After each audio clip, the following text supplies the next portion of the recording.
Hi, Matt Delacruz here with the Winning Minds Group John Maxwell team.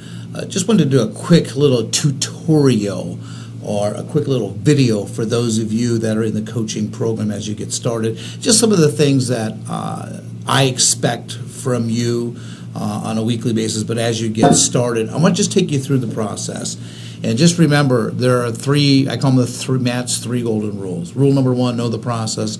Rule number two, understand the process. And rule number three, do the process. To be successful means you have to be consistent. You just got to do the right things every single day. And if you do them every day, it'll lead you to that success and the results that you're looking for. So the first thing I want to start off with is you want to start off what we call the wheel of life.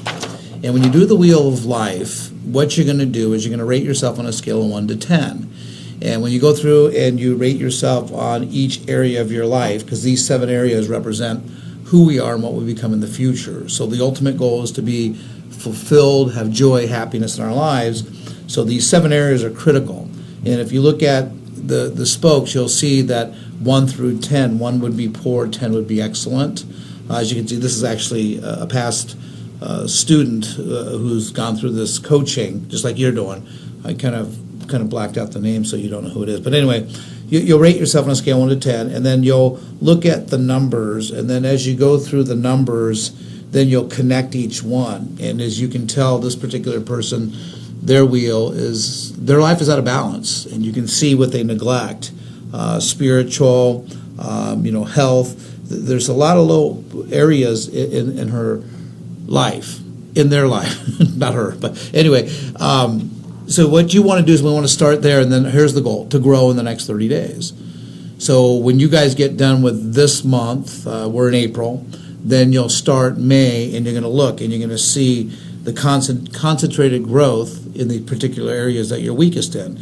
Remember, what your priority is might not be your priority, but her priority is obviously spiritual because it's a 1. It's the lowest point in her area. So in order for her to go from a 1 to a 4, as you can see, it starts balancing out. Then her health is a 2. We get her health to a 4. She starts getting more balance in her life. And we all know what it's like when you have a lot more balance in your life. Happiness is there.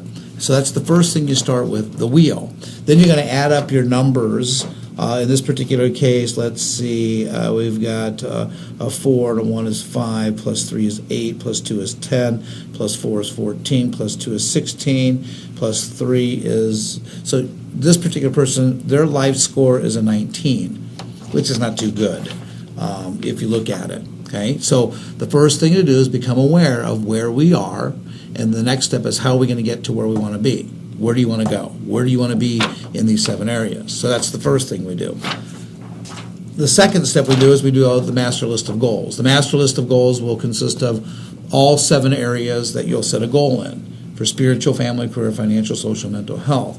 And then from there, what we're going to do is we're going to prioritize the 2 weakest areas.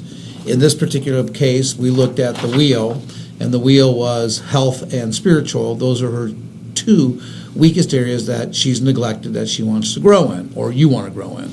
So then we look at those 2 and we prioritize it where it says number 1, number 2 is the priority, if you can see on the sheet. Then what we do from there is we take the number 1 and number 2 goals, and then we transfer it onto the goals worksheet. In the goals worksheet, there are 6 steps that we go through, and in these 6 steps, these are going to help us get to the goal.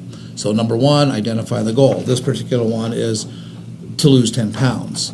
And number 2 is the benefits: increased energy, healthier, better self-esteem. The obstacles and solutions: lack of discipline, Fitbit holds me accountable, tired, no time, more sleep, wake up earlier are the solutions. Then you can go through and you'll see step 4, undesirable habits, sit around too much, eating fast food, snacking sweets, and then pretty much the favorable habits, just like you'll go, because you'll identify them. You'll be aware and you'll know. She put take short breaks during the day to walk, eat healthy food, eat healthy snacks, and eat sweets to reward myself only when I have accomplished a daily goal, which is great. And then number 5 is skills needed to enter individuals, groups, organizations to help you reach the goal. And she put Fitbit, she purchased determination, and learn about healthy foods. Now, step 6 is the critical part, and that is where you actually do the action steps, the things that you say you're going to do every single day. Walk 10,000 steps every day, drink 100 10,000. Drink 100 ounces of water daily. Power 90 video 6 times a week, and then go to bed at least and need at least 7 hours of sleep every single night. So then when you take that, okay, the action steps that you say you're going to do every day, then you're going to take it and then you'll transfer it onto the weekly tracking sheet. The tracking sheet is your accountability, and what you're going to do is you're going to go through the process, and you'll see the goal here where it says lose 10 pounds, and then it goes into the action steps that this particular person said that we're going to do every single day. So as you get started on it, you'll look at it Sunday through Saturday, walk 10,000 steps every day. On Sunday, she won. She did it. On Monday, she lost. Tuesday, she lost. Wednesday, she won. She did it consistently 5 days in a row, which is good. But again, she's saying every day. You can make it a goal till you're going to do it 5 days or 6 days a week. But you should do 10,000 steps every single day, which is roughly a little over 4 miles. And then drink 100 ounces daily. She did it every single day, so she won.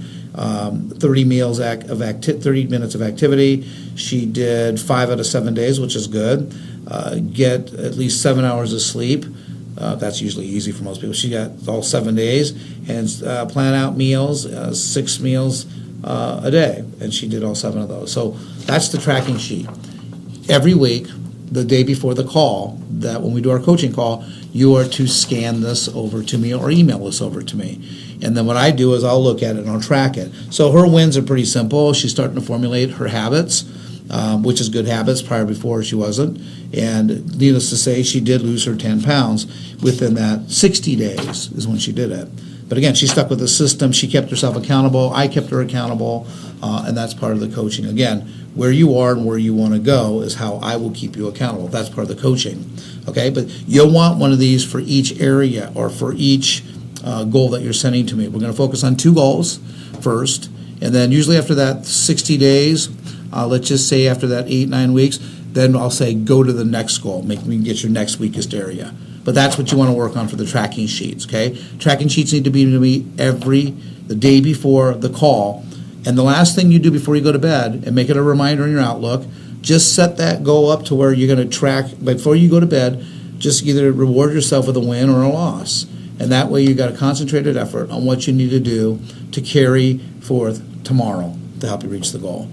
Remember, the one thing you can't do is it's hard to make up a day. Okay? So stay the course. Do the right things every single day that you say you're going to do.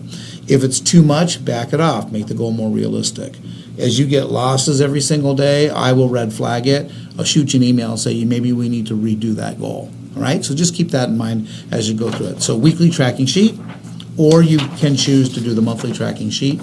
And this isn't hers because she did the weekly, but some of the monthly ones might be things that you do one day a week, and you don't do it every day. So there's no need to do a monthly tracking sheet or a weekly tracking sheet if you're only doing it one day a month. Just do the monthly, and you can get that over to me as well. In this particular area, there were 4 action steps: no eating after 8 p.m., let's see, at least 2 hours before bed, no electronics at night, 1 hour before bedtime, at least 15 minutes of physical exercise daily, and then read anything just before bedtime. And you can see in this particular person the wins and the losses. So if you track yourself and you're honest with yourself, you'll be able to see the transformation that you'll go through when you go through this program. But that's the monthly tracking sheet. So just in a recap real quick, just go through and just get those tracking sheets to me every week. The first thing I do is I look at my goals in the morning before I start my day, and I read through from 1 through 6, and I go through it. My action steps would remind me, and they're also in my calendar and my Outlook as well. And then at the end of the day, what I'll do is I'll go through and I will track the my actions that I say I'm going to do. So I hope this helps you, and always go back to and refer to it. But if you have any questions, you can always email me as well. But my goal is to help you become that person that you were meant to become in pursuit of the journey that you're going after. So until then, we'll talk to you soon, and make it a great day, and success breeds success.